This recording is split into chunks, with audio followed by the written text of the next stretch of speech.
Durante meses, cada noche, mi esposa entraba al cuarto de nuestro hijo mientras yo estaba dormido o de viaje. Noté que él cambió. Ya no sonreía, tenía miedo y evitaba mirarla. Sospeché que algo grave pasaba, así que instalé una cámara escondida en su habitación. Y lo que descubrí me arruinó completamente. Y sé que te dejará pensando. Acompáñame hasta el final para conocer mi historia.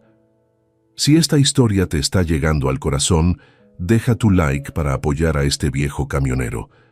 Suscríbete al canal Relatos de un Viejo para no perderte las próximas historias que cuento con todo mi cariño. Y cuéntame en los comentarios desde dónde me estás escuchando y qué hora es allá. Me encanta saber desde qué rincón de México o del mundo me acompañan. Me llamo Ernesto, soy camionero y vivo en un pequeño pueblo del estado de Michoacán. Todo comenzó cuando empecé a notar cambios en el comportamiento de Mateo. Siempre fue un niño alegre, de esos que corrían a abrazarme cuando regresaba de un viaje. Me contaba todo lo que hacía en la escuela, se reía fuerte viendo caricaturas y me seguía por toda la casa. Era pura energía, pura alegría, o al menos así lo recordaba. Pero después de un viaje largo de casi 3 semanas algo cambió. Cuando llegué a casa, Mateo apenas salió de su cuarto. Fui a buscarlo, lo abracé, pero estaba raro, distante, con una mirada que no conocía. ¿Todo bien, hijo?, le pregunté despeinándole el cabello como siempre hacía. Sí, papá, contestó sin mirarme a los ojos. Lucía apareció en la puerta. Así ha estado estos días, calladito. Será la edad, está creciendo. Ven a cenar, la comida está servida. Esa noche lo observé con atención. Comía despacio, sin levantar la cabeza. Miraba a su madre de reojo como si le diera miedo decir algo. Y lo más extraño eran sus ojeras, profundas, como si no hubiera dormido bien en mucho tiempo. ¿Cómo va la escuela, hijo?, intenté conversar. Normal, respondió sin mirarme. ¿Y tu amigo Emiliano todavía viene a jugar? En ese momento vi cómo Lucía lo miró de una forma que no entendí. Mateo tragó saliva. Antes de responder, no dijo nada más. Esa noche, al acostarlo, intenté hablar con él a solas. Me senté al borde de la cama. Hijo, ¿todo está bien? Me miró un momento, tomó mi mano y me dijo algo que me heló la sangre. Papá, no le digas a mamá que hablé contigo. ¿Hablar de qué, hijo?, pregunté, con el corazón latiendo fuerte, pero antes de que pudiera responder, Lucía apareció en la puerta. Ya es hora de dormir, Mateo. Mañana hay escuela. La manera en que mi hijo se encogió en la cama al verla me dejó intranquilo. Le di un beso en la frente, pero esa noche no pude dormir, algo no estaba. No, bien.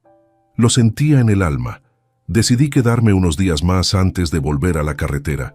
En esos días observé con más cuidado. Mateo ya no era el niño alegre que conocía. En la escuela, su maestra me dijo que estaba callado, distraído. En casa se encerraba en su cuarto a dibujar o leer. Cuando le miré me sentó, preguntaba si todo iba bien. Siempre decía que sí, pero sus ojos decían otra cosa. Una tarde, mientras Lucía fue al mercado, me senté con él en la sala. Al principio no quería hablar, pero poco a poco se fue abriendo. Hijo, puedes contarme cualquier cosa. Papá siempre te va a proteger. Guardó silencio un rato, moviendo las manos nervioso. No me gusta cuando te vas, papá. ¿Por qué, hijo? ¿Mamá te cuida bien? No respondió, solo bajó la cabeza. Insistí con cuidado. ¿Pasó algo cuando yo no estaba? Comenzó a llorar en silencio. Lo abracé, sintiendo su pequeño cuerpo temblar. Papá, no le digas a mamá que lloré, por favor, susurró entre sollozos. Esa frase me destrozó. ¿Por qué le tendría miedo a su madre? ¿Qué estaba pasando en mi casa? Justo entonces, escuchamos el sonido de la puerta. Lucía había vuelto. Mateo se secó las lágrimas deprisa y cambió su expresión. ¿Qué hacen?, preguntó ella. Solo conversando, respondí tratando de sonar natural. Mateo asintió callado y se fue al baño. Cuando volvió, los ojos aún los tenía rojos. Esa noche, durante la cena, observé cómo evitaba mirarla. Pesaba cada palabra antes de hablar, y sus hombros parecían cargar un peso invisible. Lucía, en cambio, actuaba como si nada. Hablaba del clima, de los vecinos, de la escuela. Más tarde, cuando nos acostamos, le comenté lo que notaba. ¿No crees que está diferente?, pregunté. Son fases, Ernesto. Los niños cambian. Unos días están felices, otros callados. Es normal, contestó, aplicándose crema en la cara. Tiene ojeras, parece que no duerme bien. Ha tenido pesadillas, dijo sin mirarme. Los niños tienen eso.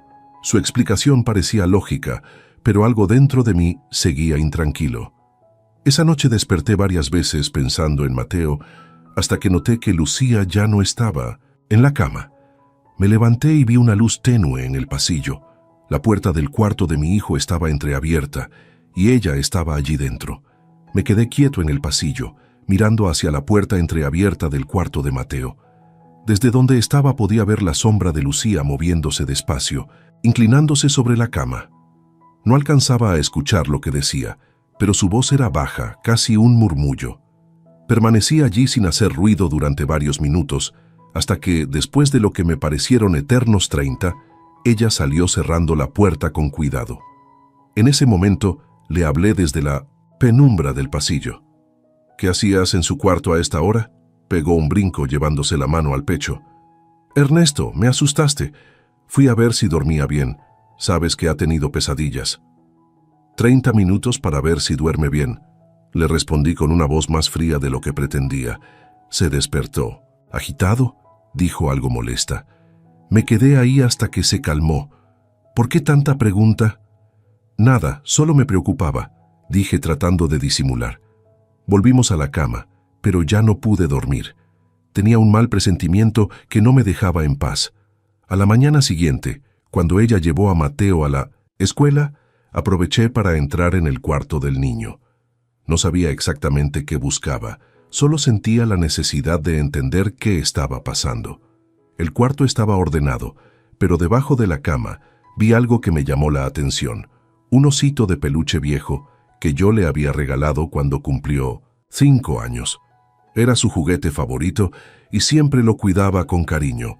Sin embargo, ahora el peluche estaba roto, con el relleno saliéndose y manchas oscuras en la tela. Lo tomé entre mis manos, lo observé y sentí un nudo en la garganta. Mateo nunca habría tratado así a su osito. Algo no cuadraba. Esa noche me quedé despierto de propósito. Esperé acostado hasta que escuché la respiración tranquila de Lucía, pero cerca de las 11, como la noche anterior, sentí que se levantaba con cuidado. Caminó en silencio hacia la puerta y la cerró despacio detrás de ella. Tomé mi celular sin encender la luz y la seguí a distancia. Me acerqué a la puerta del cuarto de Mateo y traté de escuchar. Lo que oí me heló la sangre, el sonido ahogado de un llanto contenido. «Disciplina, Mateo», susurró ella con una voz que no reconocía. «Es por tu propio bien». Mi corazón se aceleró. No sabía qué estaba pasando detrás de esa puerta, pero estaba seguro de que no era algo normal. Quise entrar de golpe, pero una parte de mí me dijo que necesitaba pruebas. Si estaba imaginando cosas, podía destruir a mi familia. Pero si no lo estaba, tenía que proteger a mi hijo. Me quedé allí unos segundos más, escuchando su llanto apagado, hasta que Lucía salió del cuarto como si nada. Se metió en nuestra habitación, se acostó y con toda tranquilidad cerró los ojos como si no hubiera pasado nada. Al amanecer, mientras ella y Mateo desayunaban, traté de disimular mi desvelo. Ella hablaba como siempre, sonriente, comentando que debía ir al mercado por frutas. Mateo no decía una sola palabra, solo comía lentamente mirando el plato. Cuando ambos salieron, tomé una decisión que me pesaría, pero que era necesaria. Fui al centro del pueblo y entré a una tienda de electrónicos. Me atendió un joven amable. «Necesito una cámara pequeña, discreta, que se pueda conectar al celular», le expliqué. «¿Para seguridad de su casa?», preguntó el muchacho. «Sí», respondí tragando saliva. «Para proteger lo que más quiero. Me mostró una microcámara diminuta del tamaño de un botón. La compré y él me explicó cómo instalarla. Mientras volvía a casa, mi mente daba vueltas. Jamás pensé que llegaría al punto de poner una cámara en mi propio hogar, pero el bienestar de mi hijo estaba por encima de cualquier duda. Cuando llegué, Lucía estaba en la cocina. ¿Compraste lo que necesitabas?, preguntó sin levantar la vista de la olla. Sí, todo resuelto, mentí guardando la bolsa con la cámara en el bolsillo de la chamarra. Voy a darme un baño. Aproveché ese momento. Entré al cuarto de Mateo y busqué un lugar estratégico. El mejor punto era el estante. Entre los libros y los juguetes, instalé la cámara con manos temblorosas y la conecté al celular. La probé y funcionaba a la perfección. Grababa en silencio, con buena imagen. Me sentí culpable, pero al mismo tiempo aliviado. Por fin podría descubrir la verdad. Esa noche durante la cena intenté actuar con normalidad. Lucía hablaba sobre las compras y los vecinos. Mateo seguía callado, apenas picando su comida. Le dije que pronto volvería a viajar, fingiendo que todo seguía igual. Tengo que salir pasado mañana, rumbo a Chiapas, comenté mirando sus rostros. Lucía levantó las cejas, interesada. ¿Cuánto tiempo esta vez? Quizás 2 semanas o más. Vi cómo Mateo bajaba la cabeza y cómo un brillo extraño cruzó los ojos de Lucía. Te vamos a extrañar, dijo ella. ¿Verdad, hijo? Mateo solo asintió. Aquella escena me revolvió el estómago. Cuando fui a acostarlo, él tomó mi mano con fuerza. «Papá, ¿tienes que viajar de verdad?», me preguntó casi suplicando. «Sí, hijo, pero pronto volveré». No contestó, solo me abrazó con fuerza como si no quisiera soltarme. En ese momento supe que estaba haciendo lo correcto. Tenía que averiguar qué pasaba cuando yo no estaba. Al día siguiente pasé todo el tiempo con él. Lo llevé por una nieve. Jugamos con la pelota, vimos caricaturas juntos. Quería que supiera que podía confiar en mí. Por la noche, antes de dormir, intenté hablarle otra vez. «Mateo, sabes que puedes contarme cualquier cosa, ¿verdad? Incluso si alguien te dice que no lo hagas». Él miró la puerta, asegurándose de que no hubiera nadie. «Lo sé, papá», susurró. «¿Está pasando algo que te asuste o te ponga triste?». Sus ojos se llenaron de lágrimas, pero no dijo nada. «No puedo, papá», murmuró. «¿Por qué no?». «Porque…». Su voz se quebró. En ese momento, escuchamos pasos. Lucía entró. «Ya es hora de dormir, ustedes dos», dijo con una sonrisa. «Tú necesitas descansar para el viaje, Ernesto». Le di un beso en la frente a mi hijo y le susurré al oído. «Te amo, hijo. Siempre te voy a proteger». Aquella noche me acosté junto a Lucía, pero no podía dormir. Esperé pacientemente hasta que su respiración se hizo profunda y constante. Entonces tomé el celular con manos temblorosas y abrí la aplicación que conectaba con la cámara oculta. El corazón me golpeaba el pecho con fuerza, temiendo lo que podría ver. En la pantalla apareció el cuarto de Mateo. Todo estaba tranquilo.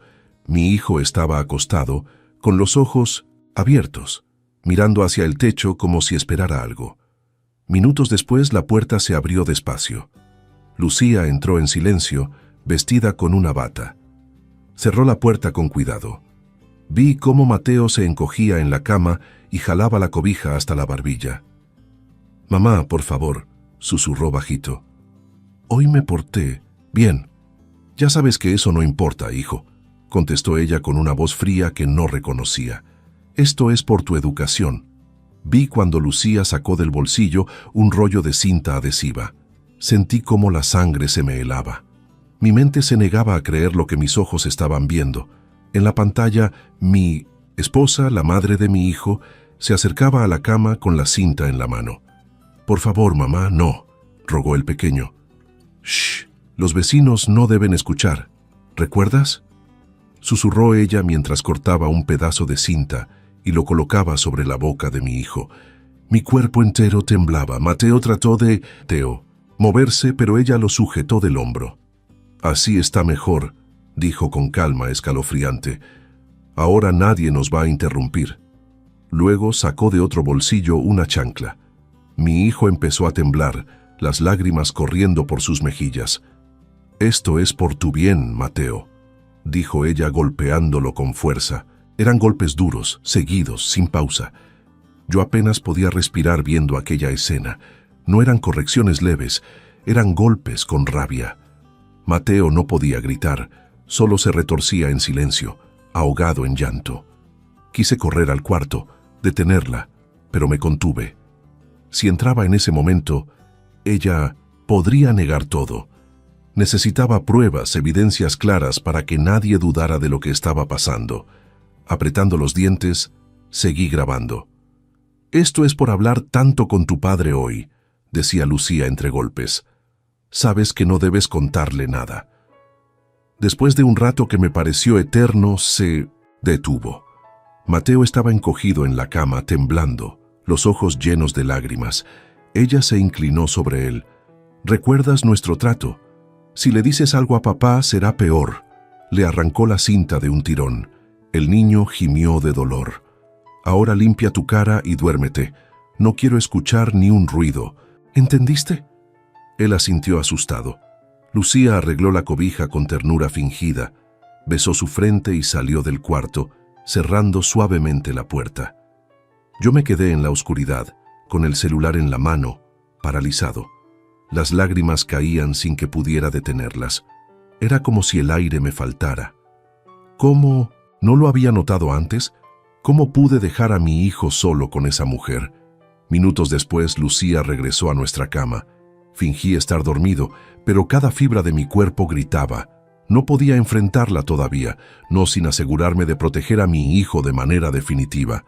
Pasé el resto de la noche en vela, revisando la grabación una y otra vez, confirmando que no era una pesadilla. Cuando amaneció, bajé a la cocina y preparé el desayuno antes de que ellos se despertaran. Cuando Mateo apareció, con las ojeras marcadas y la mirada triste, mi corazón se rompió en 1000 pedazos. «¿Dormiste bien, hijo?», le pregunté conteniendo las lágrimas. «Sí, papá», contestó sin mirarme. «Mírame, Mateo», le pedí suavemente, poniéndome de rodillas frente a él. «Te amo mucho y voy a hacer todo lo necesario para que estés bien. ¿Me crees?». Él levantó la mirada un instante. Vi en sus ojos un pequeño destello de esperanza, pero el miedo volvió enseguida cuando escuchó los pasos de Lucía entrando en la cocina. «Buenos días», dijo ella alegremente, como si nada hubiera pasado. «¿Ya están desayunando?». «Qué bueno». La vi sirviendo café, sonriendo como una esposa ejemplar. Me hervía la sangre. Esa mujer había torturado a mi hijo unas horas antes y ahora actuaba con total normalidad. «¿A qué hora sales hoy?», preguntó con tono casual. «Después del desayuno», respondí. «Quiero aprovechar la luz del día para tomar la carretera». «Perfecto», dijo sonriente. «No te preocupes por nada, aquí estaremos bien. ¿Verdad, Mateo?». Mi hijo solo asintió sin levantar la vista. Cuando salieron al colegio, aproveché para descargar el video en una memoria USB y subirlo también a la nube. Necesitaba asegurar esas pruebas. No podía arriesgarme a perderlas. Aquella tarde, cuando finalmente salí con el camión, llevaba el alma rota. Cada kilómetro que me alejaba de mi casa era una tortura, pero ahora tenía un plan. Esa cámara seguiría grabando todo lo que ocurriera, y esta vez no habría forma de que ella lo negara. Esa noche me estacioné en una gasolinera. Saqué el celular y abrí la aplicación. El corazón me latía con fuerza. La escena se repetía. Lucía entraba en el cuarto, cerraba la puerta y comenzaba el mismo infierno. «Llora bajito», le decía. «Tu padre no debe saber esto nunca». Me temblaban las manos, pero supe que ya no podía esperar más. No iba a permitir que mi hijo pasara otra noche así. Tomé el teléfono y marqué el número de Daniel, el hermano de Lucía. Siempre había sido un hombre correcto, alguien en quien podía confiar. «¿Ernesto?», contestó sorprendido. «¿Todo bien?». «No, Daniel, no está bien», dije con la voz quebrada. «Necesito tu ayuda, y la necesito ahora. Se trata de Mateo». «¿Qué pasó? ¿Está enfermo?». «Es peor. Escúchame bien, necesito que vayas a mi casa ya y saques a Mateo de ahí. Inventa cualquier excusa, pero sácale de cerca de tu hermana. Por favor. Hubo un silencio breve. Luego Daniel respondió. Está bien, puedes confiar en mí. Voy para allá. Colgué y respiré hondo, tratando de calmarme. Sabía que mi hijo pronto estaría a salvo. Y esta vez, nada ni nadie me detendría. Conduje toda la noche, con las manos sudando sobre el volante y el corazón latiendo con fuerza. Cada minuto que pasaba me parecía eterno. No podía dejar de pensar en Mateo, en su carita llena de miedo, en su voz suplicando en silencio. Imaginaba 1000 escenarios diferentes, todos terribles. 1 hora y media después de que llamé a Daniel, el celular sonó. Respondí de inmediato. ¿Daniel? Sí, ya tengo a Mateo conmigo, me dijo aliviado. Le dije a Lucía que necesitaba su ayuda para armar una sorpresa de cumpleaños para Laura, y aunque se notaba dudosa, aceptó. Estamos en casa con Laura. Cerré los ojos un instante, respirando profundo. Gracias, hermano, dije con voz temblorosa. No tienes idea del alivio que me das. ¿Cómo está él? Callado, un poco asustado. Pregunta mucho por ti. ¿Quieres hablar con él? Por favor. Escuché algunos pasos y luego la vocecita de mi hijo. Papá. Hijo, ¿estás bien? Pregunté con la garganta cerrada. Sí, tío Daniel está conmigo. ¿Vas a venir? Voy en camino, hijo. Ya voy. No te preocupes. Dentro de poco estaremos juntos. Está bien, papá, respondió bajito. Gracias. Aquel simple gracias me rompió el alma. Mi hijo agradeciéndome por rescatarlo, como si no mereciera ser protegido. Te amo mucho, Mateo. Muy pronto estaremos juntos, ¿sí? Te amo, papá, contestó con voz suave. Después Daniel volvió al teléfono. Ernesto, ¿me vas a contar qué está pasando? Mi hermana llamó 3 veces. Está alterada. Dice que tú la estás difamando. Tragué saliva antes de responder. No es difamación, Daniel. Tu hermana ha estado maltratando a Mateo. Tengo pruebas, videos. No son correazos de castigo. Es tortura. Hubo un silencio largo. No, puede ser, susurró al fin. Lucía no haría algo así, siempre fue buena madre. Yo también lo creía, le dije con voz cansada, pero lo vi con mis propios ojos. Ella espera a que yo me duerma o cuando viajo, entra al cuarto del niño, le pega cinta en la boca y lo golpea. Lo he grabado todo. Escuché que respiraba con dificultad al otro lado.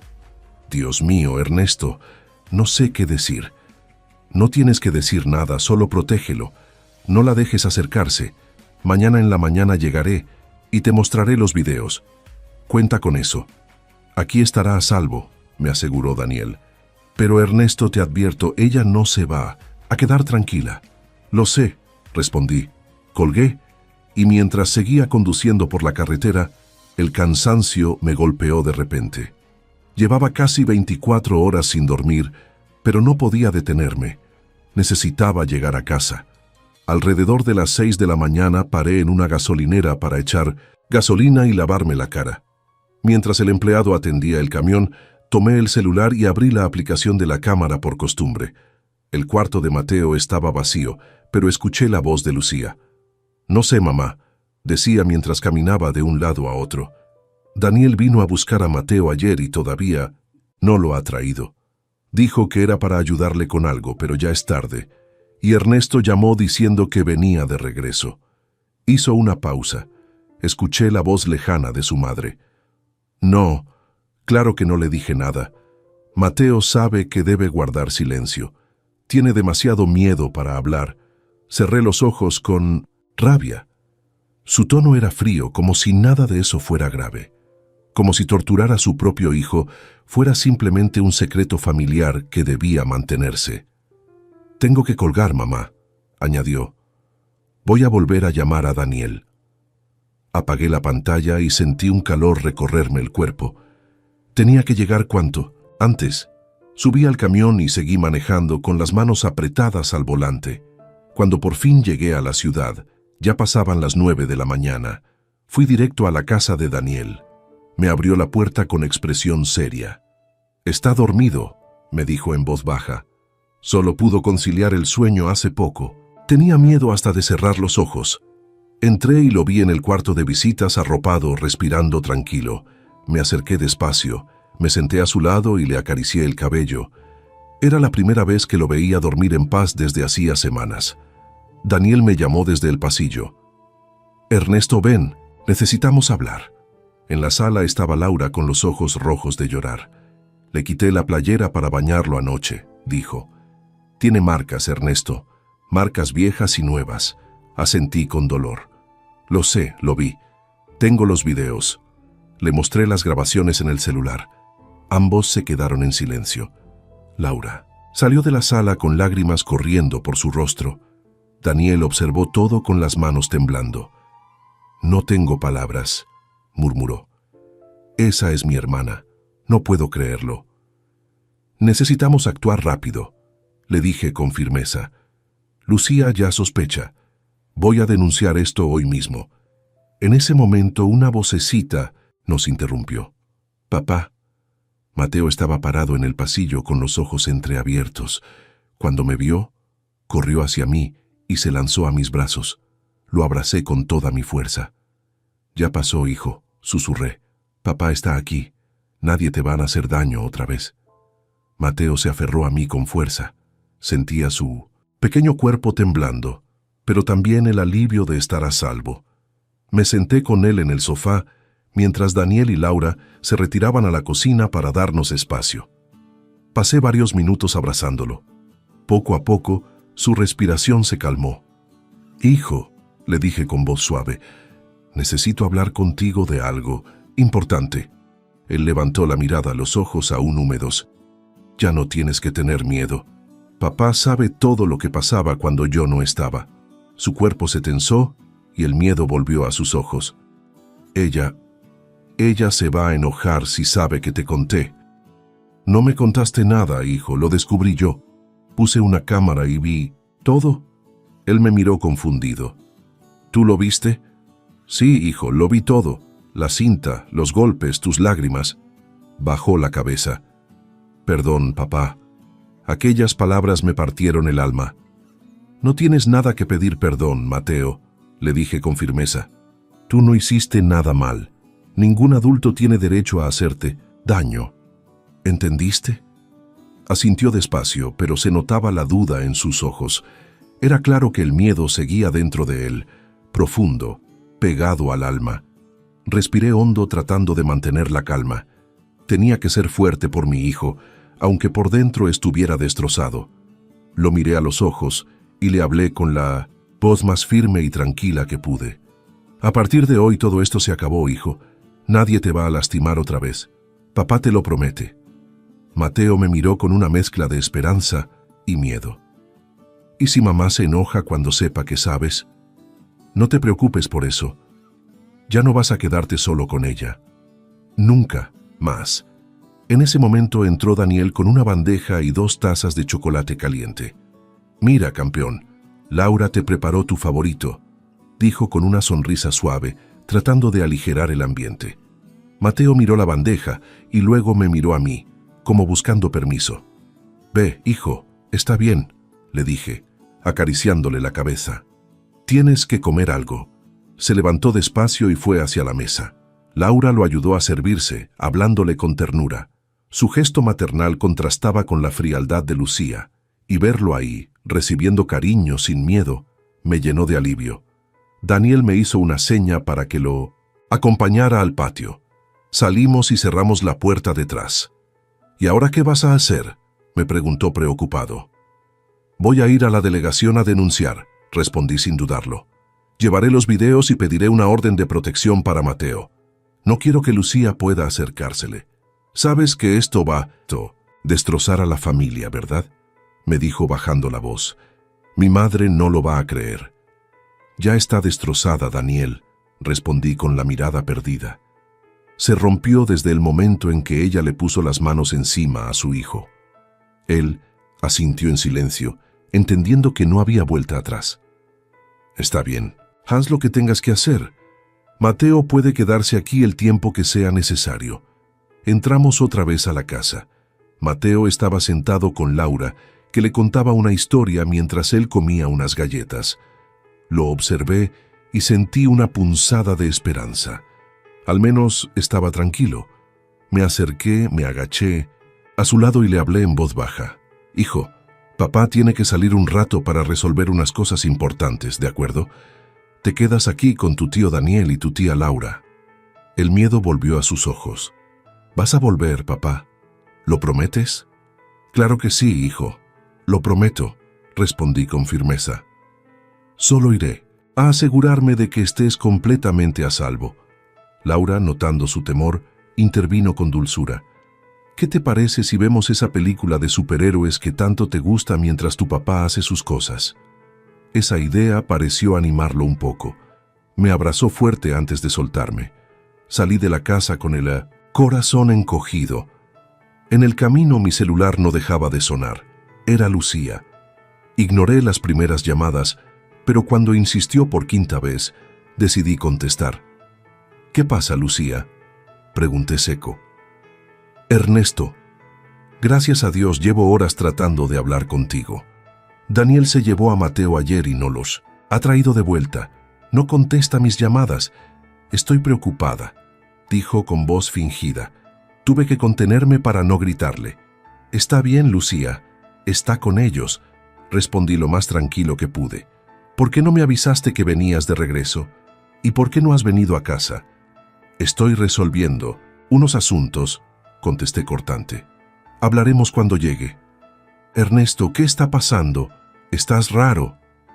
«Te dije que hablaremos después», respondí y colgué. No podía seguir escuchando sus mentiras. Llegué a la delegación y pedí hablar con la autoridad correspondiente. Una mujer de mediana edad, con semblante serio, me recibió en su oficina. Le conté todo, desde los cambios en el comportamiento de mi hijo hasta la instalación de la cámara. Cuando le mostré los videos, movió la cabeza horrorizada. «Señor Ernesto», dijo con tono firme, «esto es un caso grave de violencia doméstica contra un menor. Vamos a proceder de inmediato. Registramos la denuncia y ella solicitó una orden de protección de urgencia. También me explicó que podía pedir la custodia provisional de Mateo. Con estas pruebas, el juez casi seguro le concederá la custodia», dijo. «Lo importante ahora es mantener al niño en un lugar seguro». Pasé horas llenando formularios, declarando, entregando los videos. Llamaron al sistema de protección infantil para que interviniera en el caso. Todo sucedía rápido, pero a la vez me parecía irreal. Estaba ahí, relatando el infierno que había vivido mi hijo, y aún no podía asimilarlo del todo. Al salir ya era casi de noche. Tenía la denuncia firmada y el protocolo de protección en la mano. Me aseguraron que un oficial iría esa misma noche a entregar la orden a Lucía, prohibiéndole acercarse a Mateo. De camino a casa de Daniel, recibí una llamada de un número desconocido. Era el oficial. «Señor Ernesto, ya notificamos a la señora Lucía de la orden de protección», me informó. Reaccionó con enojo, negó todo y dijo que usted la está difamando para quitarle a su hijo. «Lo imaginé», respondí con cansancio. «Lo importante es que no pueda acercarse». «Así es, sí. Intenta contactarlo, repórtelo de inmediato». Cuando llegué a la casa, Mateo estaba viendo caricaturas con Laura. Al verme, se levantó corriendo y se lanzó a mis brazos. «¿Volviste?», dijo sonriendo. «Te lo prometí, ¿no?», respondí besándole la cabeza. «Y papá siempre cumple sus promesas». Daniel me llamó a la cocina con expresión seria. «Vino Lucía», dijo en voz baja. «Estaba furiosa. Dijo que tú estás inventando mentiras y que sabe que Mateo está aquí. Intentó entrar, pero no la dejé. Amenazó con llamar a la policía, pero le recordé que la orden de protección es contra ella». Se fue gritando. Que no iba a quedarse de brazos cruzados. Me pasé la mano por la cara agotado. «No quiero meterlos más en esto. Nos iremos pronto». «Ni lo pienses», replicó Daniel. «Se quedan aquí el tiempo que necesiten». Apreté su hombro con gratitud. «Gracias, hermano, de verdad». Esa noche, cuando acosté a Mateo, me pidió que me quedara hasta que se durmiera. Me recosté a su lado y le tomé la mano. «Papá», susurró con voz cansada, «¿mamá ya no me va a lastimar?» «No, hijo, nunca más. Papá te va a proteger siempre». Se quedó callado unos segundos. Yo rezaba todas las noches para que lo descubrieras. Tenía miedo de contarte. Sentí las lágrimas arder en mis ojos. «Perdóname, hijo. Perdóname por no haberlo notado antes». «No fue tu culpa, papá», dijo bajito, antes de quedarse dormido. Me quedé junto a Mateo un buen rato, observando cómo dormía en paz. Aquella imagen me dio fuerzas para seguir adelante. Ya no había vuelta atrás. Debía protegerlo cueste lo que cueste. Cuando finalmente me levanté, apagué la luz y salí del cuarto despacio. En la sala, Daniel y Laura me esperaban tomando café. «¿Cómo está?», preguntó ella en voz baja. «Por primera vez en mucho tiempo, durmiendo tranquilo», respondí con una leve sonrisa. Daniel asintió, pero tenía el ceño fruncido. «¿Y ahora qué sigue?». «Ya presenté la denuncia y me dieron una orden de protección», expliqué. «Mañana mismo pediré la custodia provisional. No dejaré que Lucía vuelva a acercarse a él». Laura soltó un suspiro. «Ojalá la justicia actúe. Rápido. A veces estos casos se alargan tanto». «Lo sé, pero haré todo lo que sea necesario», dije decidido. A la mañana siguiente me levanté temprano y salí rumbo a ver a un abogado recomendado por la misma delegada que tomó mi denuncia. Me recibió un hombre de aspecto serio, con voz calmada. Le mostré las pruebas, los documentos y los videos. Cuando terminó de verlos, se quitó los lentes y me miró directamente. «Esto es contundente, señor Ernesto. Con este material el juez no podrá negar la custodia a su favor. Presentaremos la solicitud hoy mismo. Pasé casi todo el día en trámites. Firmas, declaraciones, copias, sellos. Todo era un proceso lento, pero sentía que, por fin, algo se movía en la dirección correcta. Cada firma era un paso más hacia la libertad de mi hijo. Al volver a casa de Daniel, Mateo me recibió corriendo. «¿Cómo te fue, papá?». «Bien, hijo. Pronto todo va a resolverse». Laura había preparado comida y los tres almorzamos juntos. Era la primera comida en días donde Mateo se veía relajado, hablando un poco más. Hasta sonrió cuando Daniel le contó una anécdota graciosa de cuando él era niño. Verlo reír de nuevo me llenó de esperanza. Por la tarde, mientras Mateo jugaba con unas piezas de construcción, sonó mi celular. Era la delegada. «Señor Ernesto, quería informarle que el juez ya revisó su solicitud. Mañana se llevará a cabo una audiencia preliminar para decidir sobre la custodia provisional». «Gracias, licenciada. Estaré ahí. Traiga todos los documentos y pruebas que tenga. Y tranquilo, su caso está bien sustentado». Colgué y sentí un alivio inmenso. Por fin la justicia empezaba a moverse. Esa noche, mientras Mateo dormía, me senté en el porche con Daniel. El aire fresco ayudaba a despejar la cabeza. «¿Sabes?», le dije. «Todavía no. Entiendo cómo Lucía pudo llegar a eso. A veces las personas esconden un lado oscuro que ni sus propios familiares conocen», respondió pensativo. «Yo crecí con ella y nunca imaginé algo así». «Yo tampoco», dije mirando al vacío. «Siempre creí que era una buena madre».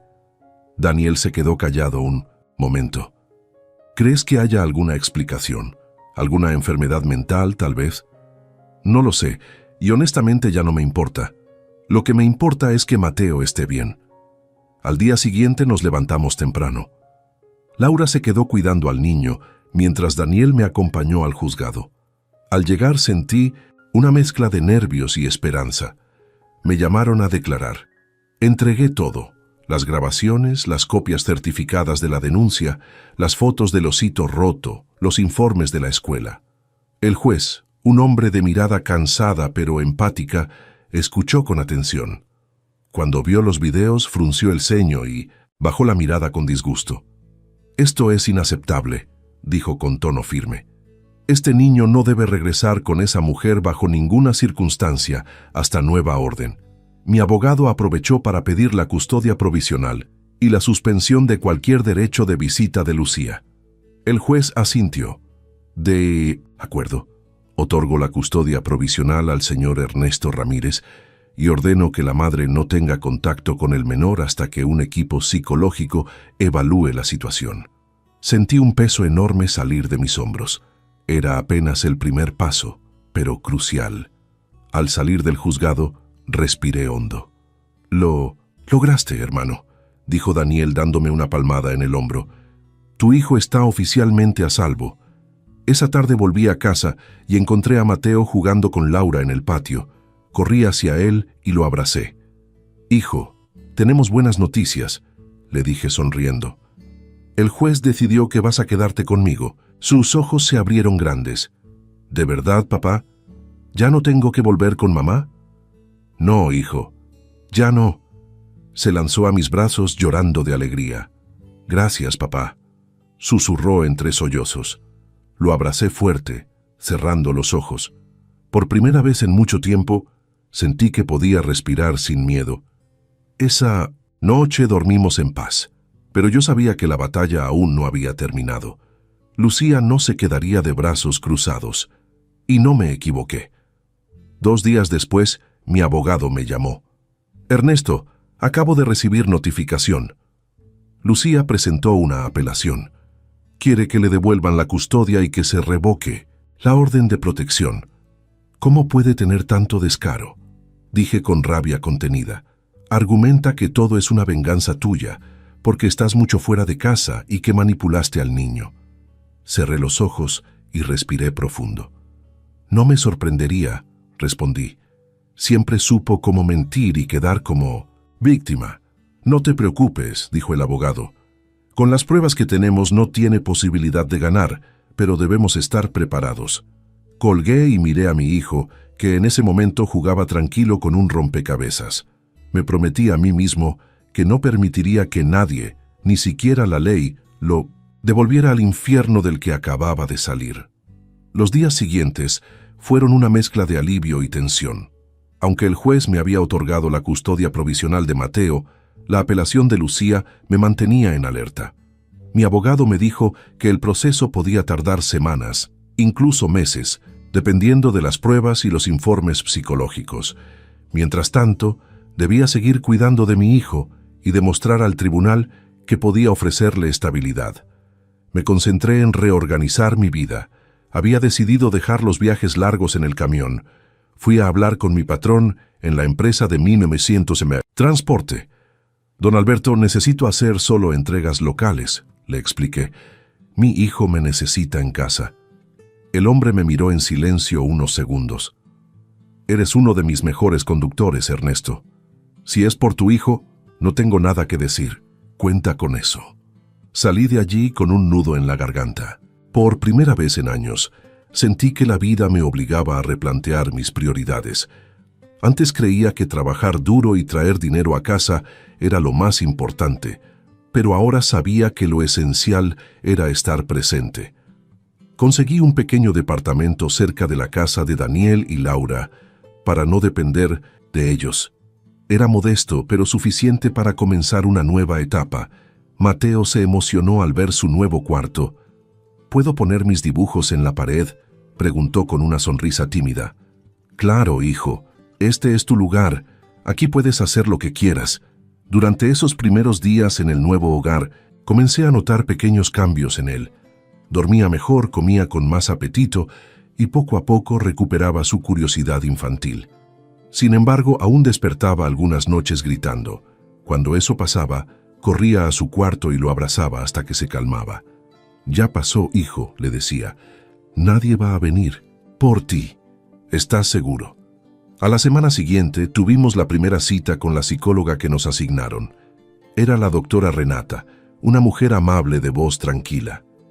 Mi trabajo, explicó, es ayudar a Mateo a procesar lo que vivió y asegurarme de que pueda sanar sin miedo. Las primeras sesiones fueron difíciles. Mateo apenas hablaba. Se quedaba mirando al suelo o apretaba las manos con nerviosismo. Yo lo esperaba afuera, escuchando el tic-tac del reloj, deseando que el tiempo pasara rápido. Después de la tercera sesión, la doctora me llamó a su oficina. Señor Ernesto, su hijo está muy traumatizado, me dijo con cautela. Ha vivido un miedo constante y eso deja huellas profundas. Pero hay algo positivo. Confía en usted. Eso es fundamental para su recuperación. ¿Cree que podrá superar todo esto algún día? Con amor, paciencia y acompañamiento, sí, pero necesita tiempo. Salí con una mezcla de tristeza y esperanza. Sabía que el camino sería largo, pero al menos ya estábamos andando. Unos días después, recibí un mensaje del abogado. Lucía solicitó una evaluación psicológica del menor. Quiere demostrar que usted lo está manipulando. Cerré los ojos, respiré hondo y marqué su número. ¿Esto puede afectar el caso?, pregunté. No, si mantenemos la calma. Su hijo será evaluado por un equipo neutral. Las pruebas de video y los informes de la doctora Renata lo respaldan. No se preocupe, Ernesto. Aún así, no pude evitar sentir miedo. Esa mujer, a pesar de todo, seguía intentando recuperar el control. Los días pasaban, y Mateo comenzaba a mostrar señales de recuperación. Un domingo por la tarde, lo llevé al parque. Corría detrás del balón con una risa que hacía semanas no escuchaba. En ese momento entendí que esa risa era mi mejor victoria. Pero la calma duró poco. Una noche, mientras cenábamos, sonó el timbre. Me asomé por la ventana y vi a Lucía parada frente a la puerta. Llevaba un vestido oscuro y una expresión tensa. «Ernesto, por favor», dijo en voz alta. «Solo quiero hablar». «Tienes una orden de restricción», le respondí desde adentro. «No, puedes acercarte». «Soy su madre», gritó. «No puedes quitármelo así». Mateo se levantó asustado y me tomó la mano. «Papá, no la dejes entrar, por favor». «Tranquilo, hijo, no va a pasar nada». Llamé a la policía, que llegó pocos minutos después. 2 oficiales le explicaron que estaba violando la orden de protección. Ella insistía en que todo era un malentendido. Cuando se la llevaron, gritaba mi nombre, acusándome de destruir su vida. Cerré la puerta y me apoyé en ella, respirando con dificultad. Mateo me abrazó fuerte. «No quiero verla nunca más, papá», dijo temblando. «No lo harás, hijo, no lo harás». A la mañana siguiente, la doctora Renata habló conmigo. Esa confrontación pudo afectarlo, me explicó. Es normal que tenga retrocesos después de algo así. Le recomendaré técnicas para ayudarlo a calmarse cuando sienta miedo. Las semanas continuaron, llenas de terapia, trámites y cuidados. Cada día era una batalla silenciosa contra los recuerdos y la desconfianza. Pero también cada día, Mateo recuperaba un poco más de su niñez. Un día, mientras lo ayudaba con la tarea, me hizo una pregunta que me dejó sin palabras. «Papá, ¿tú crees que mamá me quería?» Solté el lápiz y lo miré. «¿Por qué preguntas eso, hijo?» «Porque me lastimaba mucho, y uno no lastima a quien quiere, ¿verdad?» Sentí un nudo en la garganta. «Hijo, hay personas que están enfermas por dentro, que no saben querer bien, pero tú no tienes la culpa de nada. Lo que pasó no fue porque no valieras, fue porque ella estaba mal». Él bajó la mirada y asintió despacio. «Entonces ya no quiero pensar en ella, papá». «Está bien, hijo. No tienes que hacerlo. Solo enfócate en ser feliz». Aquella noche, mientras lo veía dormir, entendí que estábamos reconstruyendo algo más que una vida. Estábamos reparando un alma herida. Las semanas pasaron y poco a poco la rutina empezó a estabilizarse. Mateo ya asistía con regularidad a la escuela, se llevaba bien con sus compañeros y hasta había vuelto a dibujar, algo que había dejado de hacer por completo desde que todo comenzó. Cada dibujo era una pequeña ventana a su mente. Al principio eran oscuros, tristes, pero con el tiempo empezaron a llenarse de colores. Eso era buena señal. Yo, por mi parte, seguía enfocado en demostrarle a las autoridades que podía ser un padre presente y estable. Llevaba un registro detallado de nuestras actividades. A qué hora lo llevaba a la escuela, sus terapias, sus comidas, las tareas. Guardaba recibos, constancias y fotos. Mi abogado me había advertido: «Lucía no se rendirá. Tienes que demostrar que tu hijo está mejor contigo». Y yo no iba a darle ninguna oportunidad de arrebatármelo. Una tarde, mientras Mateo estaba en su terapia, mi abogado me llamó. Ernesto, tenemos un problema. ¿Qué pasó ahora? Lucía presentó una solicitud para revocar la orden de protección. Está diciendo que tú manipulas a Mateo, que lo estás poniendo en su contra y que los videos fueron editados. Cerré los ojos y apreté los dientes. ¿Cómo puede mentir así, después de todo lo que hizo? Porque sabe cómo jugar con las apariencias, respondió el abogado con tono serio. Aparentemente tiene vecinos y familiares que van a declarar que siempre fue una buena madre. No lo puedo creer, susurré, lleno de frustración. Tranquilo, Ernesto. Tenemos pruebas suficientes, pero quiero que estés preparado. Esta será una batalla larga. Esa noche no pude dormir. Me pasé horas mirando el techo, recordando las grabaciones, el miedo en los ojos de mi hijo, y ahora esa mujer quería volver a acercarse a él. No lo permitiría. Al día siguiente, hablé con la doctora Renata sobre la nueva situación. Si el juez lo permite, Lucía podría pedir visitas supervisadas, le expliqué. Ella frunció el ceño. No lo recomiendo. Aún no está listo para verla. Cualquier contacto podría hacer retroceder todo el avance logrado. Yo puedo elaborar un informe explicando eso para el tribunal. Por favor, hágalo, le pedí. No quiero que vuelva a sufrir. Durante las sesiones, la doctora empezó a enseñarle a Mateo técnicas para manejar el miedo, respiraciones, juegos de relajación, pequeños ejercicios de confianza. Algunas noches todavía tenía pesadillas, pero eran menos frecuentes. Cuando eso ocurría, me abrazaba y decía entre lágrimas, «Solo fue un sueño, ¿verdad, papá?» «Sí, hijo», le respondía acariciándole el cabello. «Solo un sueño». Una tarde de viernes, mientras cocinábamos juntos, el teléfono sonó. Era Daniel. «Ernesto, acabo de venir de casa de mamá. Lucía estaba ahí». Mi corazón se aceleró. «¿Qué dijo?» «Está planeando armar un caso en tu contra. Dice que va a probar que fuiste un padre ausente, que siempre estuviste en la carretera y que la dejaste sola criando a Mateo. ¿Y cómo piensa justificar lo que hizo? Dice que tú estás exagerando y que el video no muestra todo el contexto, que era solo una forma de disciplina malinterpretada». Solté una carcajada amarga. ¿Disciplina? Amarrar a un niño y golpearlo es disciplina ahora, según ella.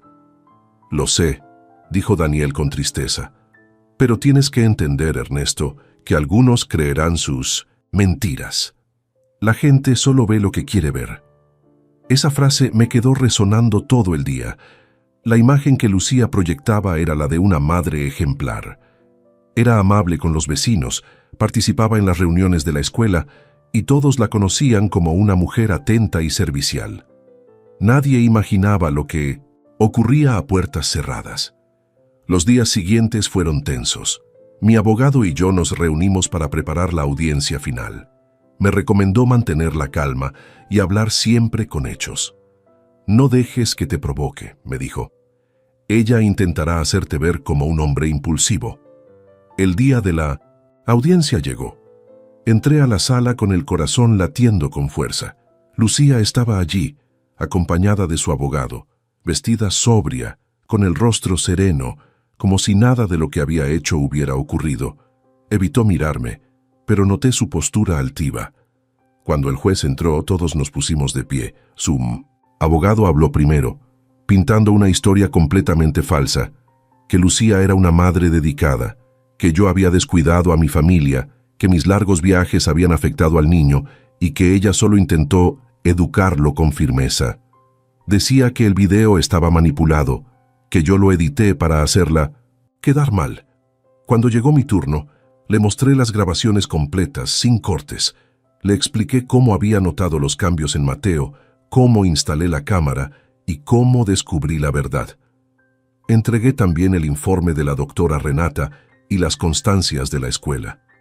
El juez observó todo en silencio, revisando los documentos con detenimiento. Cuando terminé, Lucía se levantó y con voz fingida dijo: «Yo solo quise ser una buena madre. Mi hijo necesita a su mamá». Fue entonces cuando el juez pidió que Mateo declarara en un ambiente protegido, acompañado de una psicóloga. Lo llevé al día siguiente y aunque estaba nervioso, habló con claridad. Dijo lo que había vivido sin odio, solo con tristeza. Cuando la psicóloga salió con él, me dijo: «Su hijo fue muy valiente. Sus palabras confirman lo que usted denunció». Esa noche, al llegar a casa, Mateo se me acercó con un gesto serio. «Papá, ¿crees que el juez va a creerme?». Me agaché a su altura y lo miré con ternura. «Sí, hijo, dijiste la verdad, y la verdad siempre sale a la luz, aunque tarde». Lo abracé con fuerza. Ya no éramos las mismas personas de antes. La inocencia se había roto, pero estábamos construyendo algo más fuerte: la confianza. Y esa era una base que nadie podría destruir. El día en que se leyó el informe final del caso, sentí que el aire pesaba. La sala estaba en silencio cuando el juez tomó la palabra. Lucía se mantenía con el rostro impasible, pero yo podía ver cómo apretaba los puños sobre la mesa. A un lado, mi abogado tenía los ojos fijos en el expediente, mientras yo respiraba profundo, tratando de mantener la calma. Después de revisar las pruebas presentadas, dijo el juez con tono grave: «Los videos, los testimonios del menor y los informes psicológicos, este tribunal determina que el niño Mateo Ramírez fue víctima de maltrato físico y psicológico por parte de su madre, Lucía Fernández». La sala se quedó muda. Yo sentí un nudo en la garganta y Lucía cerró los ojos por un segundo, como si no pudiera creerlo. «Por lo tanto», continuó el juez, «la custodia definitiva del menor será otorgada al padre, el señor Ernesto Ramírez, quien ha demostrado brindar un entorno estable, seguro y afectuoso.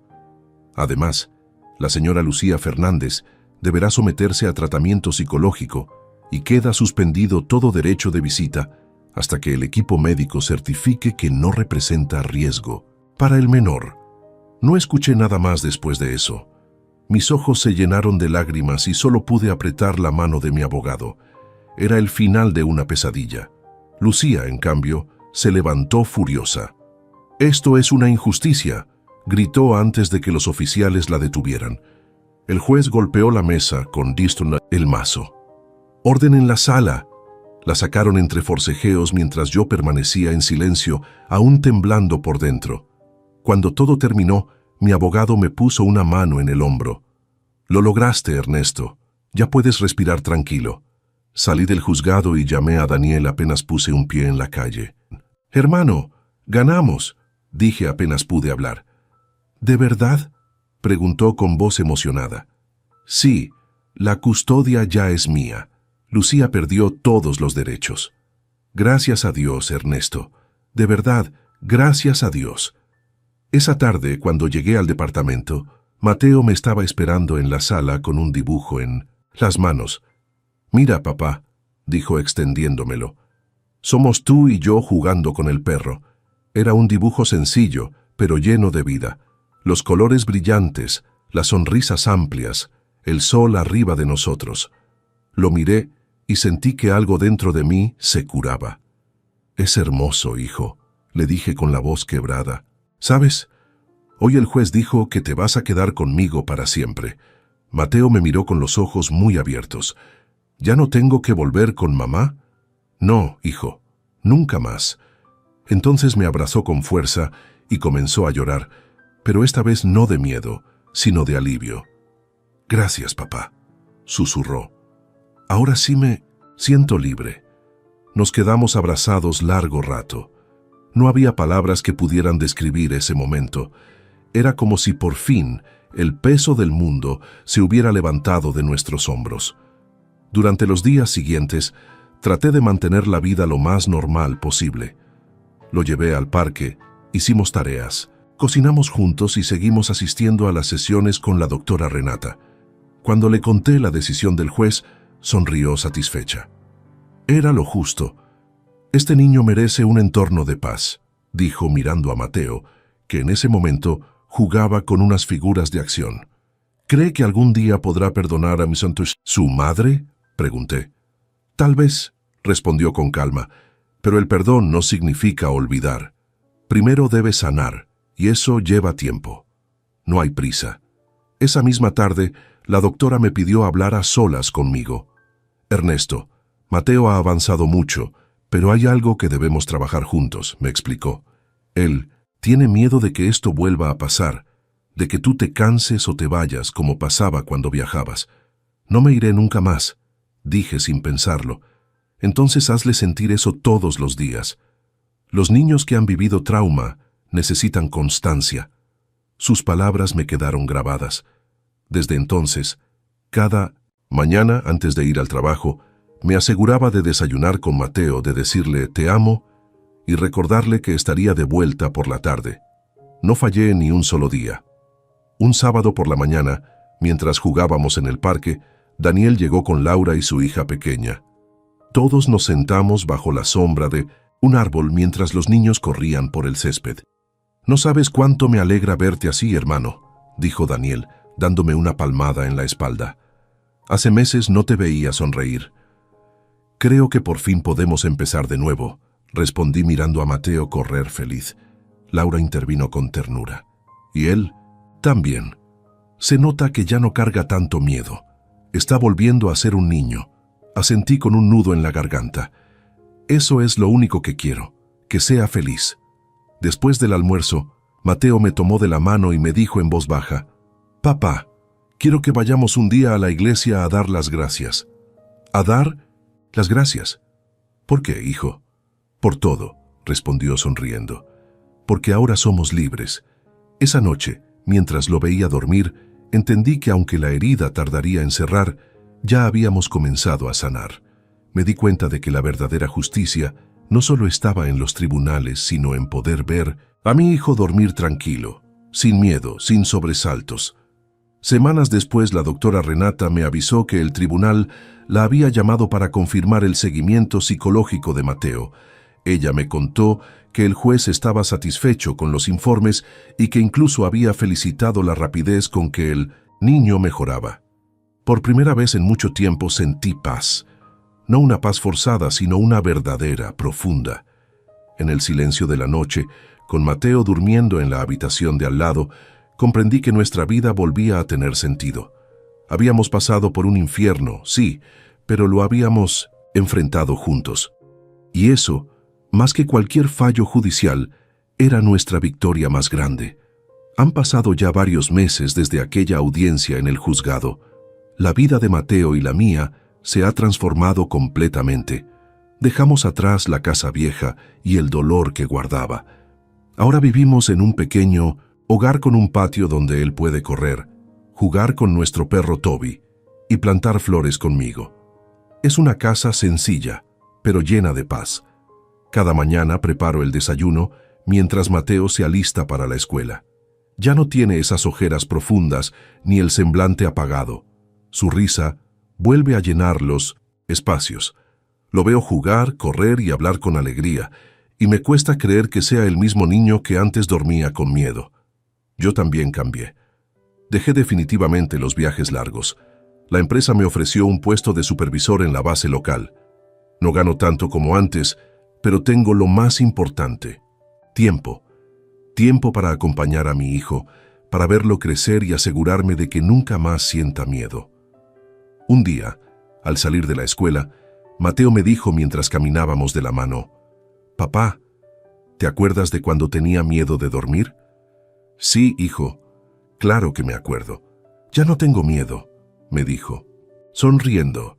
«A veces sueño feo, pero luego pienso que tú estás cerca y se me pasa». Sus palabras me llenaron el corazón. Era la prueba más clara de que estábamos avanzando. Continuó su terapia con la doctora Renata, aunque ahora solo una vez por semana. Ella siempre me decía que Mateo era un ejemplo de fortaleza. «Tiene una resiliencia sorprendente», me explicó en una sesión.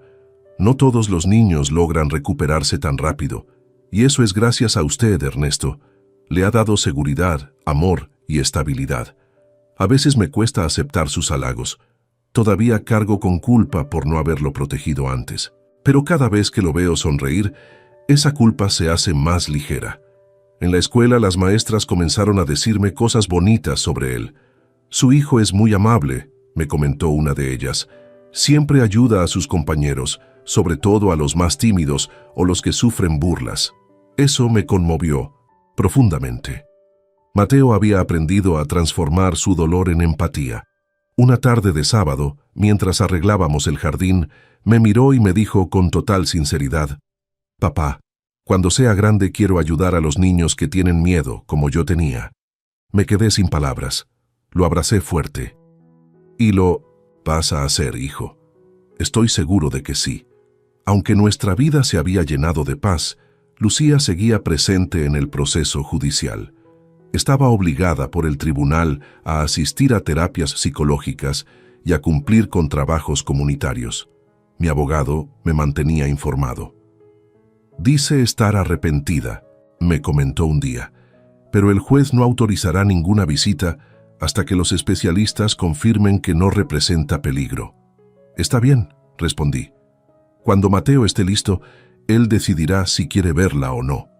No quería hablar mal de ella frente a mi hijo. Así que cuando él preguntaba por su madre, respondía con serenidad: «Ella está recibiendo ayuda, hijo». «¿Ayuda para dejar de lastimar?», preguntó una vez. «Sí», contesté. «Y si algún día tú quieres hablar con ella, lo haremos con personas que te cuiden, pero solo cuando tú estés preparado». Él asintió y cambió de tema. No había rencor en su mirada, solo una especie de madurez precoz, la que solo nace de haber sufrido y sobrevivido. Un domingo, Daniel y Laura nos invitaron a una carne asada en su casa. Mateo jugaba con su primita y la risa de los niños llenaba el patio. Daniel me sirvió una cerveza y se sentó a mi lado. «Hermano, verte. Así me alegra el alma». «A mí también, Daniel. Por fin todo empieza a tener sentido». «¿Sabes?», dijo mirándome con una sonrisa. «Cuando todo esto empezó, no sabía si ibas a poder levantarte, pero lo hiciste, y ahora mírate». «No lo habría logrado sin ustedes», respondí sinceramente. «Tú y Laura fueron nuestra familia cuando más lo necesitamos». Laura se acercó con una bandeja de comida y se sentó con nosotros. «¿Saben qué es lo más bonito?», dijo sonriendo. «Que Mateo ahora se ríe con ganas. Antes, cuando lo cuidábamos, parecía que hasta reír le daba miedo». Esa frase me tocó el corazón. Me quedé mirando al niño corriendo bajo el sol con el perro y supe que todo el dolor valió la pena para llegar a ese momento. Esa noche, cuando regresamos a casa, Mateo estaba exhausto. Mientras lo arropaba, me dijo medio dormido: «Papá, ya somos felices, ¿verdad?». Le sonreí y le acaricié la cabeza. «Sí, hijo, ya somos felices». En los meses siguientes todo siguió mejorando. Mateo empezó a jugar fútbol en el equipo de la escuela. Cada vez que anotaba un gol, miraba hacia las gradas buscando mi rostro. Yo siempre estaba ahí, aplaudiendo con orgullo. Un día, la doctora Renata me dijo algo que me quedó grabado. «Los traumas no se borran, Ernesto, pero se pueden transformar». Su hijo no solo sobrevivió, aprendió a confiar, a sentirse amado. Eso vale más que cualquier sentencia. Tenía razón. Nuestra historia no era solo de dolor, sino también de esperanza. Por las noches, antes de dormir, Mateo solía pedirme que le contara historias. Yo inventaba cuentos sobre valientes caballeros que vencían monstruos. Una vez me interrumpió y dijo riendo: «Papá, el caballero eres tú». «¿Yo? ¿Por qué?». «Porque venciste al monstruo para salvarme». No pude contener las lágrimas, lo abracé y le susurré: «No, hijo, el valiente eres tú. Tú sobreviviste». Cerró los ojos y se quedó dormido en mis brazos. En ese instante entendí que, aunque la vida nos había golpeado fuerte, también nos había dado una segunda oportunidad. Una oportunidad para construir un hogar basado en amor y respeto, lejos de la oscuridad que alguna vez nos rodeó. Y esa oportunidad no pensaba desperdiciarla nunca. El tiempo siguió su curso, y con él llegaron nuevos comienzos. Mateo cumplió 10 años. Quiso una fiesta sencilla, solo con algunos amigos del colegio, su tío Daniel, su tía Laura y la pequeña Sofía, su primita. Horneamos un pastel de chocolate entre los dos. Él se encargó de decorarlo con chispas de colores. Cuando le cantamos las mañanitas, su sonrisa fue tan grande que me hizo olvidar todos los años de sufrimiento. Esa noche, mientras recogíamos los platos, me abrazó por detrás. «Papá, este fue el mejor cumpleaños de mi vida», me dijo. «No porque tuve regalos, sino porque no tuve miedo». Aquellas palabras me llegaron al alma. Era la frase que resumía toda nuestra historia. La ausencia del miedo era, al fin, nuestra mayor victoria. Los meses pasaban y Mateo progresaba cada vez más. Seguía en terapia, aunque la doctora Renata ya había reducido las sesiones a una cada 15 días. Ella estaba orgullosa del avance. «Su hijo ha recuperado la confianza, Ernesto», me dijo durante una de las sesiones. «Todavía tiene momentos de tristeza, pero sabe cómo enfrentarlos. A veces lo escucho hablar. Dormido», le conté. «Dice cosas como ya no o no me hagas daño. Eso es parte del proceso», explicó ella. «Su mente está terminando de soltar lo que vivió, pero poco a poco esos episodios serán menos frecuentes. Lo importante es que usted esté ahí cuando despierte». Y eso hacía. Siempre que lo escuchaba agitarse por las noches, corría a su cuarto, lo abrazaba y le repetía: «Estás a salvo, hijo. Papá está aquí». A veces se dormía otra vez entre mis brazos y yo me quedaba observando su respiración tranquila. Mientras tanto, el proceso judicial seguía su curso. Aunque Lucía había perdido la custodia definitiva, su abogado insistía en solicitar visitas supervisadas. La doctora Renata, con mi consentimiento, presentó un informe donde recomendaba que no se permitieran hasta que Mateo estuviera emocionalmente preparado. El juez aceptó la recomendación, pero dejó abierta la posibilidad de una reevaluación futura. No era una victoria total, pero sí una tregua. Un día recibí una llamada inesperada de mi abogado. «Ernesto, me avisaron que Lucía ha terminado su tratamiento psicológico. Está pidiendo una nueva audiencia para revisar el régimen de visitas». Sentí un escalofrío recorrerme el cuerpo. «¿Eso significa que podría verla?» «No necesariamente», respondió. «El juez debe revisar el informe de los especialistas. Además, el niño debe consentirlo». Esa noche, mientras cenábamos, Mateo me preguntó si su mamá seguía viva. «Sí, hijo», le respondí sin mentir. «Está recibiendo ayuda». Guardó silencio un momento y luego dijo con voz baja: «¿Ella alguna vez va a cambiar?» «No lo sé, hijo. Tal vez. Pero eso no es algo que debas preocuparte ahora. Tú solo concéntrate en seguir siendo feliz».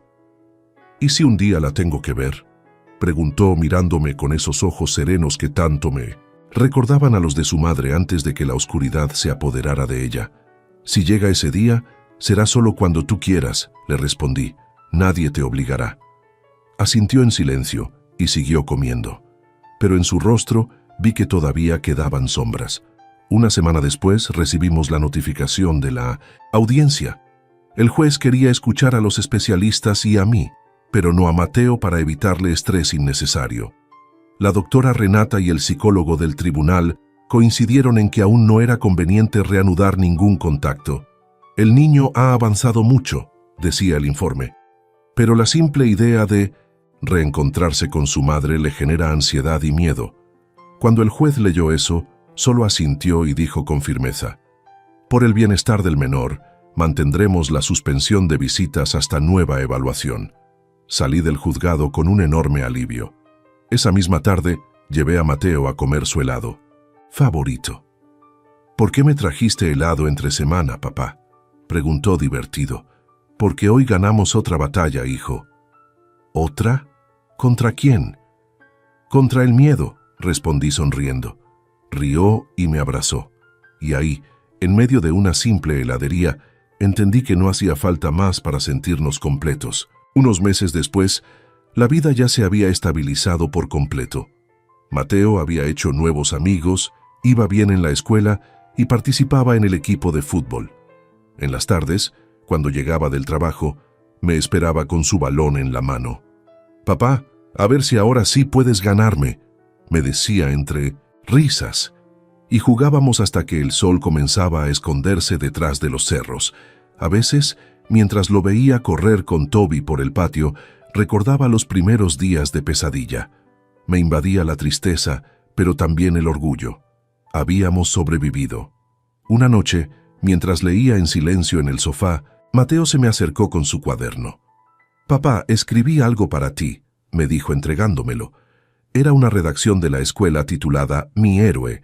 Decía, «Mi héroe es mi papá, porque me salvó cuando tenía miedo, porque me enseñó que los valientes no son los que no sienten miedo, sino los que lo enfrentan.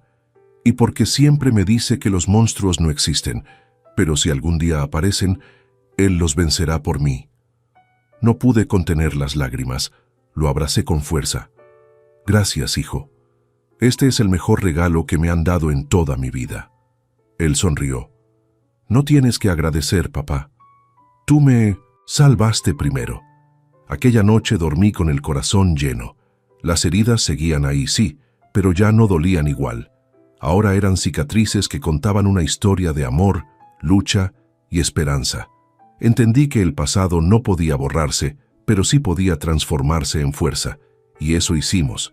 Transformamos el miedo en amor, el dolor en esperanza y la oscuridad en luz. Hoy han pasado casi 2 años desde aquel día en que descubrí la verdad.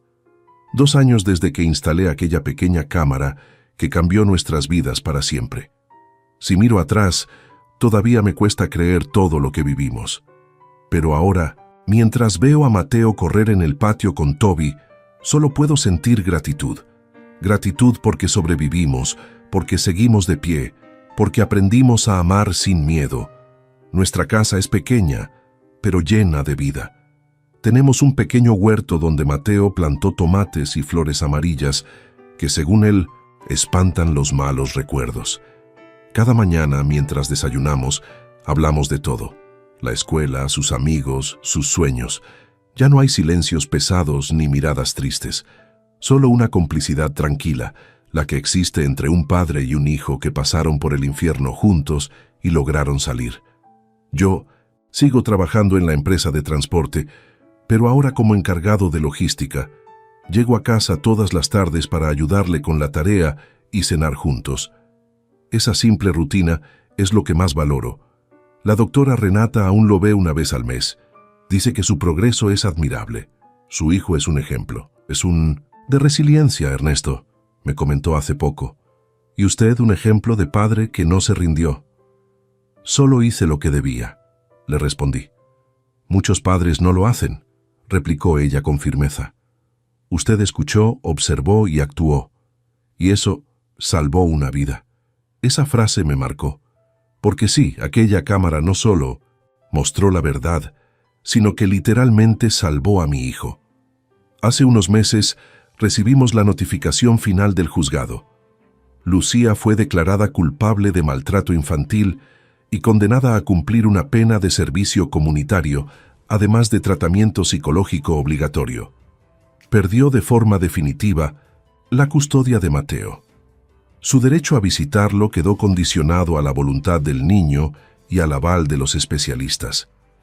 Hasta el día de hoy, Mateo no ha querido verla. Cuando el tema surge, simplemente dice, «No estoy listo todavía», y yo lo respeto. La doctora me explicó que eso es una forma de protegerse. Algún día, si su corazón se siente fuerte, podrá decidir si la perdona o no. Mientras tanto, seguimos adelante. Nuestro hogar se llenó de nuevos hábitos y alegría. Adoptamos a Toby hace 1 año. Fue idea de Mateo. «Quiero un amigo que me cuide cuando tú no estés, papá», me dijo. Y así fue. Ese perro lo sigue a todas partes, incluso duerme a los pies de su cama. Los vecinos a veces nos ven jugando en el patio y me dicen, «Qué bonito verlo tan alegre, don Ernesto. Se nota que su hijo es feliz». Y sí, lo es. No hay mayor premio que escuchar sus risas resonar por toda la casa. Los domingos tenemos una tradición, ir por helado después de misa. No somos una familia religiosa estricta, pero Mateo quiso empezar a ir para dar gracias por estar vivos. Siempre que comemos nuestro helado, hablamos sobre cosas simples, sus partidos, los amigos, los planes para el futuro. Hace poco me dijo que quiere ser psicólogo para ayudar a otros niños que sufren. Quiero que los niños que tienen miedo sepan que pueden hablar. me dijo con una madurez que me sorprendió. Le sonreí y respondí: «Y tú vas a enseñarles eso, hijo, estoy seguro». A veces, por las noches, cuando ya se durmió, me quedo sentado en el sillón mirando hacia la puerta de su cuarto. En esos momentos, pienso en cuántos niños, ahora mismo, podrían estar viviendo algo parecido y nadie lo nota. Cuántos padres como yo creen que sus hijos están bien cuando en realidad están pidiendo ayuda en silencio. Por eso quise compartir mi historia, no para revivir el dolor, sino para que sirva de advertencia. Si algo aprendí en todo esto, es que el instinto de un padre o una madre nunca se equivoca. Si sienten que algo anda mal, no lo ignoren, observen, escuchen, pregunten. Los niños no siempre pueden decir lo que pasa, pero su comportamiento lo grita todo. A veces los golpes no dejan marcas visibles, pero las heridas emocionales son igual de profundas, y el silencio es el arma más cruel de los abusadores. Yo fui un hombre que trabajaba sin parar, pensando que proveer era suficiente, pero no lo era. Lo entendí demasiado tarde, aunque todavía a tiempo de salvar a mi hijo. Y si con mi experiencia logro que otro padre abra los ojos antes, entonces todo lo que sufrimos habrá tenido un propósito. He empezado a compartir nuestra historia en el canal Relatos de un Viejo, porque quiero que llegue a más personas. Si este relato logra abrirle los ojos a alguien, si ayuda a que un niño sea rescatado o que un padre actúe antes, entonces nuestro dolor no habrá sido en vano. Cuando le conté eso a Mateo, me miró serio y dijo: «Entonces cuenta todo, papá, pero también cuenta que somos felices ahora». Y eso hago, porque quiero que sepan que sí se puede sanar, que un niño que vivió con miedo puede volver a reír, volver a confiar, volver a amar. Hoy, cuando veo su rostro iluminado por la luz del atardecer, me doy cuenta de que la oscuridad ya no tiene poder sobre nosotros. Las pesadillas quedaron atrás. Las cicatrices aún existen, pero ya no duelen. Ahora son recordatorios de lo que vencimos juntos. Antes de dormir, siempre tenemos nuestro pequeño ritual. Él se acurruca a mi lado, me da un beso en la mejilla y dice: «Buenas noches, papá». «Buenas noches, hijo, papá siempre está aquí». «Lo sé», responde, con una sonrisa antes de cerrar los ojos. Y en ese instante, mientras lo veo dormir tranquilo, entiendo que no hay victoria más grande que esa. Porque sí, hubo dolor, miedo y noches de llanto, pero también hubo amor, fuerza y esperanza. Y al final, eso fue lo que ganó. Si estás viendo este relato y tienes hijos, nunca ignores lo que tu corazón te diga. Observa, escucha, y si notas que algo no está bien, actúa. Puede que tu decisión marque la diferencia entre el miedo y la libertad de un niño. Gracias por escuchar nuestra historia. Si te tocó el corazón, deja tu me gusta para apoyar a este padre que decidió contar la verdad. Suscríbete al canal Relatos de un Viejo para no perderte las próximas historias reales que buscan dejar un mensaje de vida. Y cuéntame en los comentarios desde dónde nos ves y qué hora es allá. De todo corazón, gracias. Un abrazo fuerte, del tamaño del amor de un padre que nunca se rindió.